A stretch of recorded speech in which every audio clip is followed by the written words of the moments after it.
नमस्कार, मैं वीरेश ठाकुर हार्दिक अभिनंदन करता हूं एचपी शिक्षा चैनल पर। तो अभी मौजूद हुए आपके समक्ष हिमाचल प्रदेश की बड़ी खबर के साथ।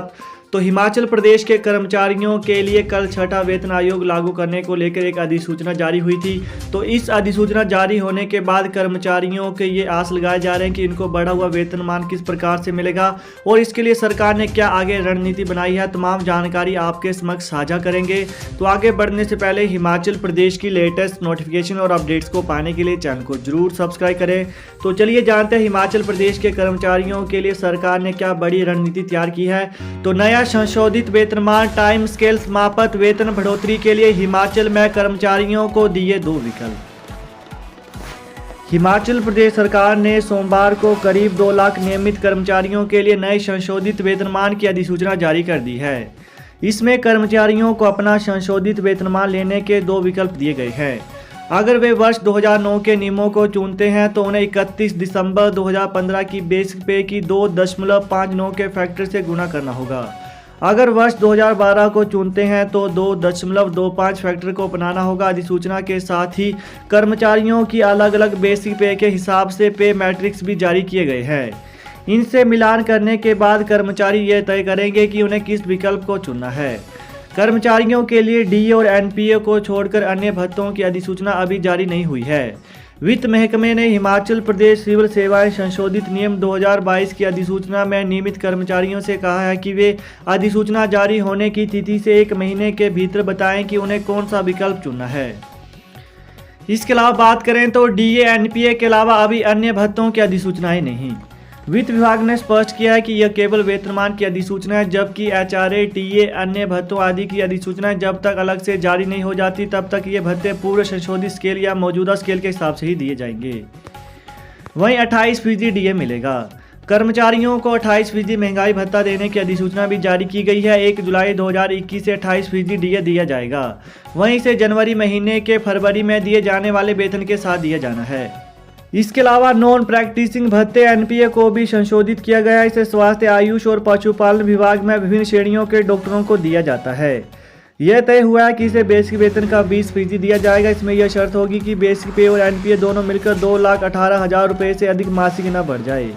मगर यह ध्यान रखना होगा कि उनके पे मैट्रिक्स में विशेष वेतन, विशेष भत्ते आदि शामिल नहीं होने चाहिए। पहले यह 25% मिल रहा था, इसे 5% कम करने के पीछे तर्क है कि पंजाब में हिमाचल से कम डीए दिया जा रहा है। इसके अलावा बात करें तो इन पर लागू नहीं होंगे नए वेतनमान के नियम। स्पष्ट किया गया है कि अगले आदेश तक हिमाचल प्रदेश न्यायिक सेवा अधिकारियों जिन पर हिमाचल प्रदेश सिविल सेवाएं नियम लागू नहीं होते हैं, ऐसे अधीनस्थ न्यायालयों के कर्मचारियों और यूजीसी पे स्केल के कर्मचारियों को मौजूदा दरों से ही महंगाई भत्ता दिया जाएगा।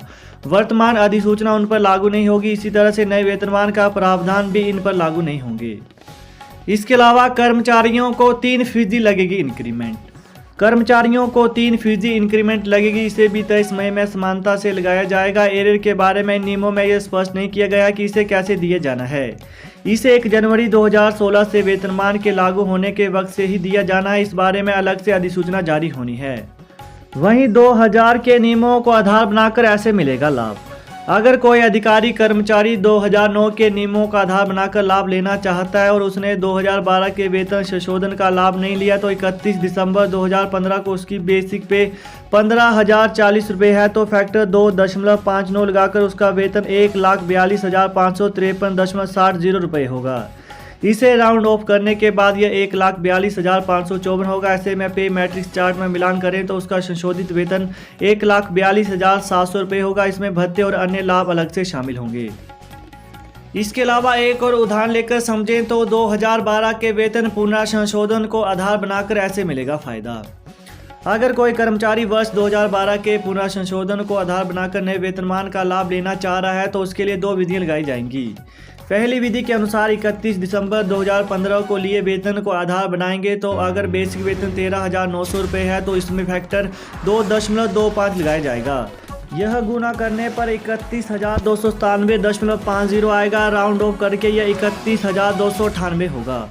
पे मैट्रिक्स में मिलान करने पर यह वेतन 31,400 रुपये होगा। इसमें भत्ते और अन्य लाभ अलग से शामिल किए जाएंगे। इसमें दूसरी विधि में 31 दिसंबर 2015 की नोशनल काल्पनिक पे को आधार बनाया जाता है। वहीं इसके अलावा बात करें तो इस प्रकार से बढ़ेगा कर्मचारियों का वेतन। क्लर्क की बात करें तो 4,000 से लेकर 5,000 रुपये तक कर्मचारियों का वेतन बढ़ सकता है। इसके अलावा वहीं प्रदेश सरकार की संशोधित वेतनमान को लेकर जारी अधिसूचना से सरकारी कर्मचारी असमंजस में हैं। नए वेतनमान से क्या नफा और नुकसान है, यह अधिसूचना जारी होने के बाद उनके लिए पहली बनी हुई है। हिमाचल प्रदेश अराजपत्रित कर्मचारी महासंघ के अध्यक्ष अश्विन ठाकुर से जब नए वेतनमान को लेकर पूछा गया कि जारी अधिसूचना से कर्मचारियों को क्या लाभ और क्या नुकसान है, तब इस पर ठाकुर ने कहा कि सरकार ने इस संबंध में लंबी अधिसूचना जारी की है। इसका अध्ययन करने और वित्त विभाग के कर्मचारियों से विचार विमर्श करके पता लगाया जा सकेगा कि कर्मचारियों को क्या फायदा और नुकसान है। यानी सरकार की जारी अधिसूचना में सरकार का गणित फिलहाल महासंघ नेता भी नहीं समझ पाए हैं। तो यही थी बड़ी अपडेट कि हिमाचल प्रदेश में कल संशोधित वेतनमान को लेकर एक अधिसूचना जारी की गई थी, जिसमें कर्मचारी महासंघ भी खुद समझ नहीं पाया कि किस प्रकार से कर्मचारियों को बढ़ा हुआ वेतन मिलेगा। तो यही थी बड़ी अपडेट। तो हिमाचल प्रदेश की लेटेस्ट नोटिफिकेशन और अपडेट्स को पाने के लिए चैनल को जरूर सब्सक्राइब करें। Thanks for watching. जय हिंद, जय हिमाचल।